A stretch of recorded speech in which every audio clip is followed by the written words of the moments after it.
Pernah disebutkan kisah Syekh Albani pernah mengirimkan yaitu seseorang muridnya untuk menemui Syekh Muqbil rahimahullah. Rumah Syekh Muqbil itu umurnya sekitar 500 tahun. Ya, dan atapnya bocor-bocor. Nah, rumahnya tingkat.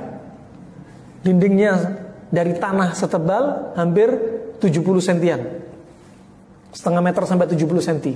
Dan pernah pengawalnya Syekh Albani atau murid dari Syekh Albani ini, murid yang diutus oleh Syekh Albani ini menemui seseorang yang di depannya Syekh Muqbil rahimahullah. Dan pengawalnya sekarang jadi Syekh. Pengawalnya Masya Allah badan gede, jenggot tebal, pakai jas, ya namanya pengawal, ya badan besar. Kemudian dia tanya, muridnya Syekh Albani mengira inilah Syekh Muqbil rahimahullah. Ya, kemudian dia tanya, Syekh Muqbil ada? Dia berharap mungkin dia Syekh Muqbil. Ya, kata dia Syekh Muqbil sedang di sawah. Syekh Muqbil badannya posturnya kecil, kurus, sambil jalan membungkuk, membawa pacul, baru pulang dari sawah, pulang ke rumahnya dikasih tahu itulah Syekh Muqbil. Ketika diajak masuk rumahnya kelihatan atap-atap rumahnya, kelihatan di dalam rumahnya, begitu tawadhu'nya. Ketika beranjak pulang menemui Syekh Albani rahimahullah, melaporkan kondisi Syekh Muqbil. Apa kata Syekh Albani? Kalau kalian ingin hidup seperti hidup di zamannya sahabat, pergilah menuntut ilmu kepada Syekh Muqbil rahimahullah. Nah, dan Syekh Muqbil termasuk muridnya Syekh Albani rahimahullah. Ya, dan pernah Syekh Muqbil rahimahullah satu ketika pada waktu itu di musim haji yang beliau berada di Masjidil Haram Makkah, satu ketika beliau ketika di Masjid Nabawi, di Masjid Nabawi beliau sedang coba mengajar kaum muslimin setelah sholat 5 waktu. Dan pada waktu itu teman-teman beliau seangkatannya dari Jamiah Islam Al-Madinah, ya, sedang berangkat haji. Pada waktu itu haji hanya 20 real. Syekh Muqbil 20 real pun gak bisa, gak mampu, gak ada, sehingga gak mampu berangkat haji.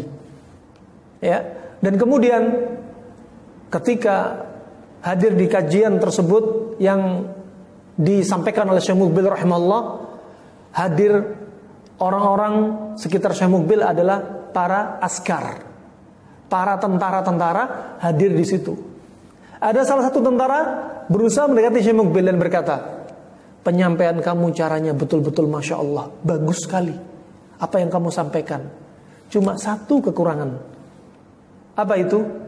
Baju kamu gak pernah ganti, katanya. Apa kata Syekh Muqbil?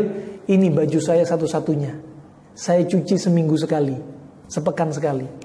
Coba. Dan Syekh Muqbil kalau makan kebiasaannya dia mengambil roti-roti kering yang sudah gak dimakan, ya, oleh teman-temannya. Dan roti kering ini dicelupin ke dalam teh, kemudian langsung diminum. Ya, tujuannya apa? Biar gak banyak makan waktu. Kita makan, ngobrol, tambah menu, tambah minuman, ngobrol sama teman-teman, sampai penjaga tokonya sampai kesel, ini orang gak pergi-pergi ini. Nah, ini keburu ada pelanggan lain. Syekh Muqbil apa? Menjaga waktu. Gak mau waktunya terbuang sia-sia. Ya Rabb, siapa kita, siapa para ulama. Sampai disebutkan salah satu murid Syekh Muqbil, dia melihat dalam satu tafsir mimpi, dalam mimpi seorang muridnya ini, Syekh Muqbil sedang berjalan di belakang jejak kaki seseorang. Dan dilihat jejak kaki tersebut, dan orang yang di depan Syekh Muqbil ternyata adalah ciri-ciri fisik Rasulullah SAW. Dan hal ini, kisah ini juga terjadi pada Syekh Albani rahimahullah. Tatkala Syekh Albani waktu itu ditelepon melalui qanawat al-ida'ah, dialog melalui radio, ada seorang wanita dari Jazair kalau nggak salah. Wanita ini telepon. Nah, kemudian berkata kepada Syekh Albani, ya Syekh, ini ra'aituka fil hulm. Aku telah melihat kamu dalam satu mimpiku. Kemudian Syekh Albani berkata, "Basyirni bil khair." Berikan kabar gembira. Kalau mimpinya baik, ceritakan kabar gembira tersebut. Kalau jelek, jangan cerita. Di dalam siaran langsung radio. Kemudian disebutkan oleh wanita ini bahwasanya wanita ini melihat dari gedung tinggi dan Syekh Albani berjalan mengikuti tapak kaki seseorang di depan. Kakinya pas dipaskan. Ketika dilihat di depan, siapa depan Syekh Albani? Ternyata wujud fisik seperti yang disebutkan dalam hadis, ciri fisik Rasulullah sallallahu alaihi wasallam.